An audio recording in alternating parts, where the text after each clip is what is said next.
Hey guys, it's Ben the Coin Geek at Old Pueblo Coin. Thanks for joining me today where we've got a open box video that also will serve as a crackout video for many coins. And as always, several caveats and things to know about this.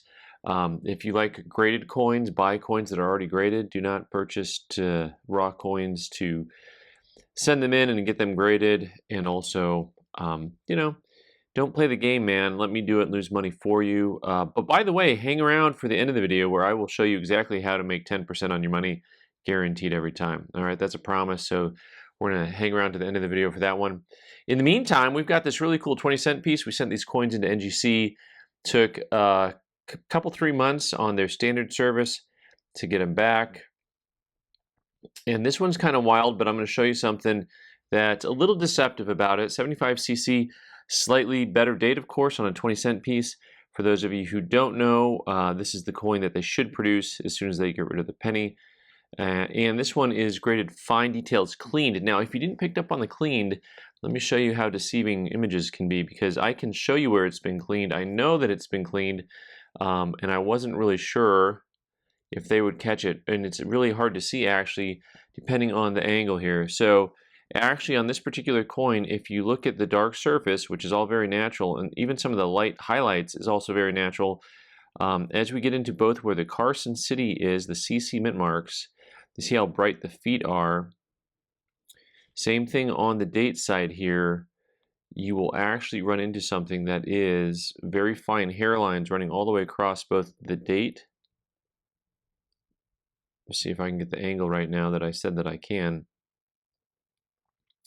You can pick it up a little bit there. It's a little bit easier for me to see in person, but those hairlines are going all the way across the date. You see how the whole area where the date is encompassed looks like it has lines as I kind of shift a little bit in the light.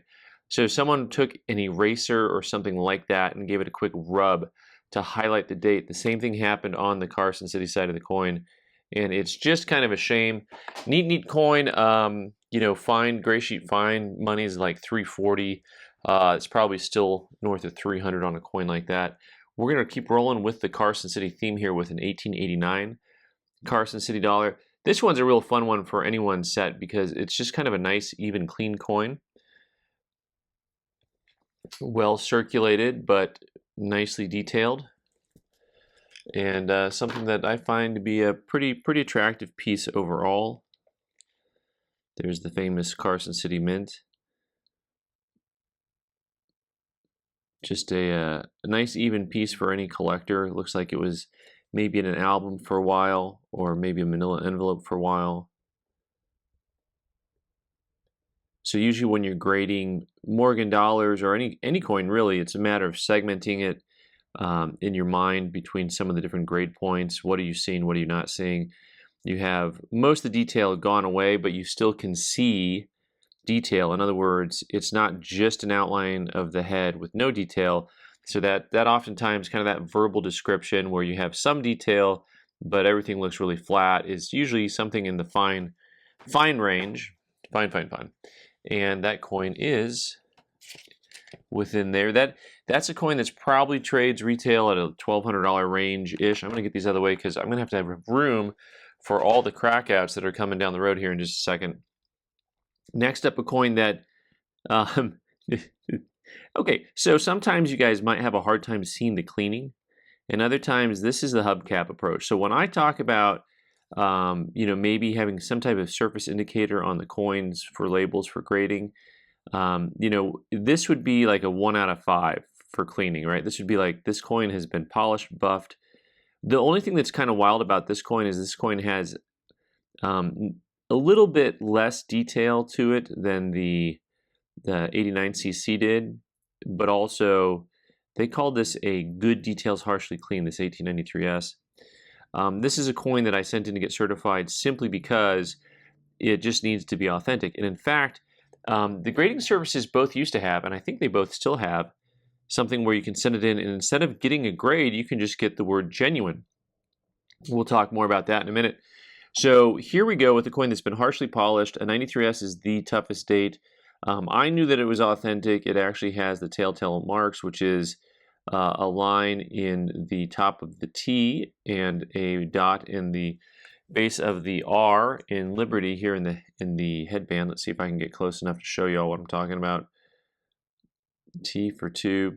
So right at the top of a T there is a line which I am looking at, which you may not see because you're not sure what I'm talking about.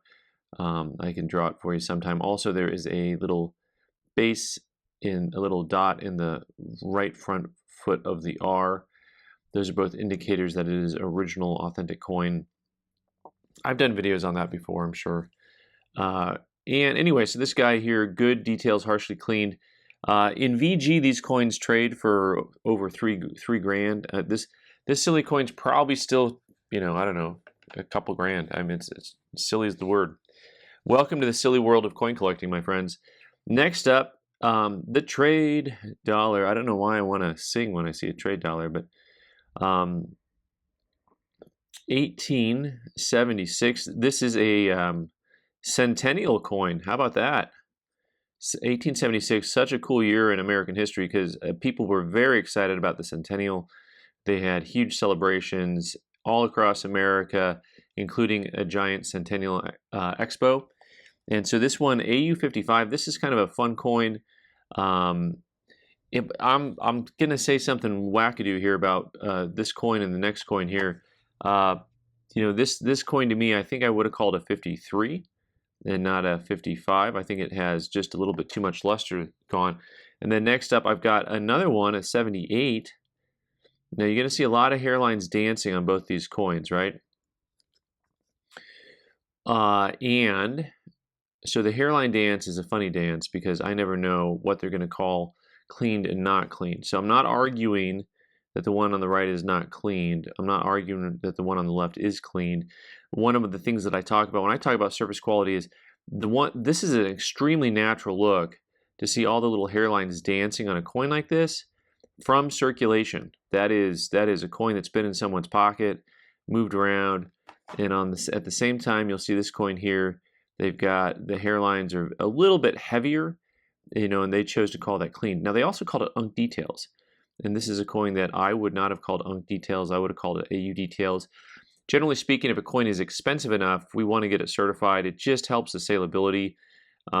Still, even if it has some problems to it, it just kind of depends for us. But for you out there in TV land, kind of hard to know sometimes whether or not to get a coin certified. Like I said at the beginning of the video, just don't do it, man. Just buy, if you want them graded, buy them graded. So anyways, interesting couple of results on these two. I both felt like they were, 1 grade point high on the grade. So, but, it is the grading companies giveth and the grading companies taketh away. Speaking of that, this is a wild one also. This is something that I need to take another closer look at because just based on the overall look of this coin, I actually thought this coin was a proof. Now, we get a lot of coins that are proof-like, have proof details, especially this is an 1898 Philly mint, so they can come with proof-like finishes pretty easily.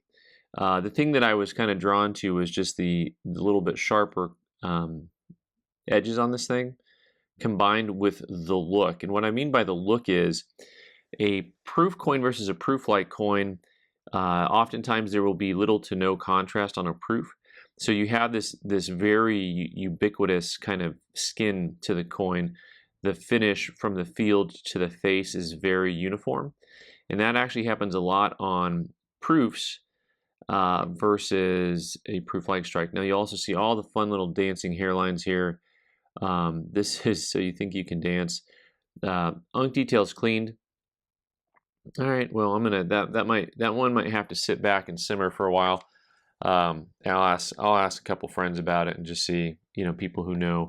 In the meantime, crack-a-doodle-doo, I've got a couple of coins here that are legacy coins, journey coins. We're gonna take a look at those first.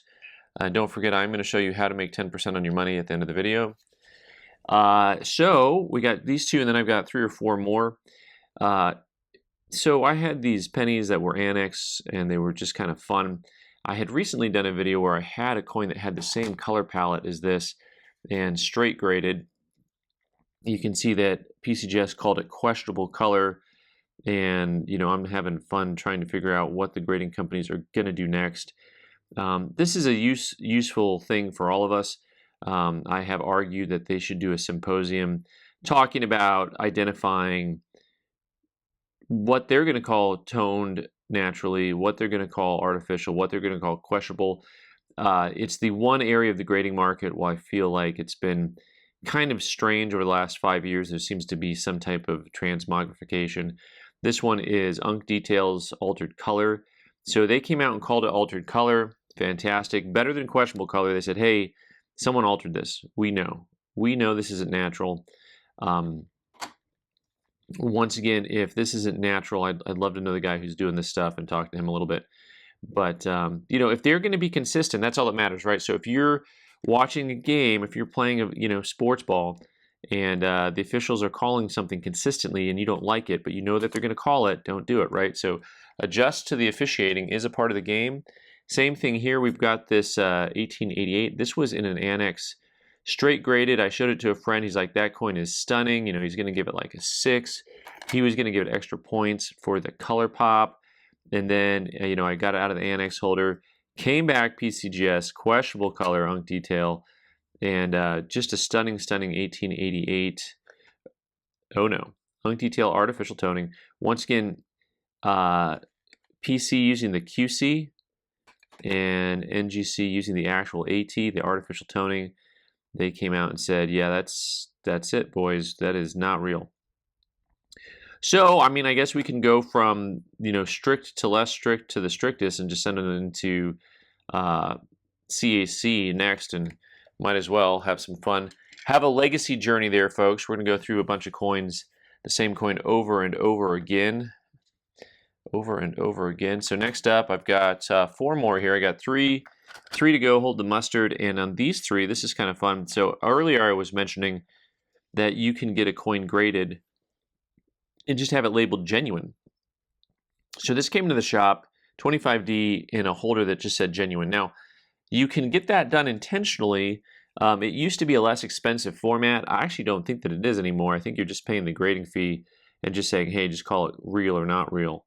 But it used to be less expensive back in the day, and so people would send them in that way. So we cracked this bad boy out because I looked at it and I thought, this is a decent looking coin. I actually quite like it. I didn't see anything rude or offensive about the coin. And I thought, well, that's really pretty good. I don't know why they have it in a genuine holder.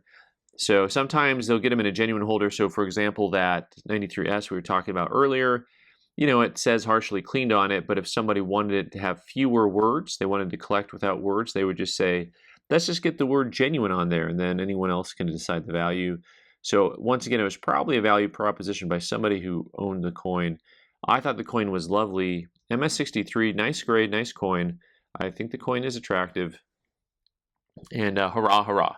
Well, how's that for a win? That coin goes from, what is that? I don't know. It's maybe a $600 type coin. Next up, we have, let's do this 84 Carson City. That was artificial surface Unk Detail. And we sent that into NGC to get a second opinion about it and see what they would say. And very interesting is actually a very different answer that you get. It's kind of like when you ask somebody a question and they give you something that is not actually an answer to the question. It's just a comment. Unk Detail is cleaned. So that is, I think, kind of a far cry from altered surface. Altered surface is very much so, indicting the coin almost on, hey, somebody really messed with this thing. And to call the surfaces just cleaned, I find fascinating. So once again, there's a whole list of things that come to altered surfaces that I've seen coming back in CAC holders that makes me want to sit down and say, hey guys, I need to learn some things here. So talk to me, please. There is something of a cameo effect and a halo effect that I think I've seen on coins that CAC I know has called altered surface. If you look at this coin, you'll see almost like a haze. Look right in front of the nose, the mouth, the chin. There's almost like a halo effect. You can see it coming off of the stars on the left too, just that little bit of a halo effect. And I am pointing out things out of ignorance here because I'm trying to understand exactly what they're calling out. The PCGS comments make a little bit more sense to me than the NGC ones do, because I wouldn't call this coin clean. So if you're going to say the coin has been altered in some way, okay, tell me that, show me that, teach me that. But I don't see a cleaning effect. Once again, you see a little bit of that same thing that I'm calling a halo effect coming here off of the right of the wings, above the arrows, and it just has this little haze to it. So if you're doing an altered surface, is it because you are intentionally trying to get a cameo effect by using some chemical to kind of coat the surface of the high points on the coin and make an artificial cameo effect? Because that is, I think, what we're getting at when it comes to some of the coins that we've seen come back from CAC. All right, we're gonna make room for a little friend here. 79O in a modern yellow submarine, Annex 62. 79O is a pretty tough date, and this coin, I remember when I looked at this coin first in that holder, and I was like, okay, I like that coin. Also, it was from a dealer, and also there's some huge discrepancies in price on 79O. 79O and 62 is like $165, but 63, I think it's 300-ish or more. And I actually paid 63 price on this coin because that's how nice I thought the coin was. It actually has a very pleasing look underneath all this kind of funky mottled toning to it. So a pretty open field there. It does have a lot of little chatter on it, but kind of a fun blue-purple combo color. Just a little bit of everything going on there. And this particular coin here went from a 62 to a 64. That's a pretty big spread. So you're looking at a coin that went from, on the label, a couple $100 to close to 600 and a 64. So big jump on that. I liked the coin. Happy to have something turn out, but now we got to talk about the real deal, guys, how to make 10% on your money. This particular coin here in this old soapbox, Annex 65 FBL, so the OG holder, with the whatever those labels are.